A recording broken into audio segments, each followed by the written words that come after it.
ఇది జీలకర్ర బెల్లం. ఇవి రెండు వేరు చేయలేనంతగా కలిసిపోతాయి.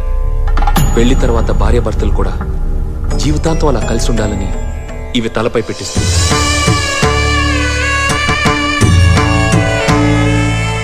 ఇది మంగళసూత్రం.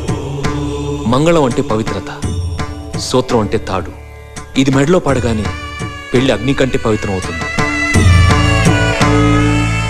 పుట్టింటికెళ్తే అత్తారింటిని, అత్తారింటికెళ్తే పుట్టింటిని మర్చిపోకూడదనే 2 బొట్లున్న తాళ్ళని మెడలో కట్టిస్తారు. తలంబ్రాలంటే తలపై నుండి రాలిపడేవి. ఆ ఇంట్లో సిరి సంపదలు కూడా అలా వచ్చి పడాలనే తలంబ్రాలు పోయిస్తారు. 7 అడుగుల్లో ప్రతి అడుగుకి ఒక అర్థం ఉంది. ఒకరి వెంట ఒకరు 7 అడుగులు నడిచి 6వ ప్రాణంగా 5వ తనాన్ని మూటగట్టుకొని 4 దిక్కుల సాక్షిగా 3 ముళ్ల బంధంతో 2 జీవితాలు ఒకటయ్యేదే పెళ్ళంటే.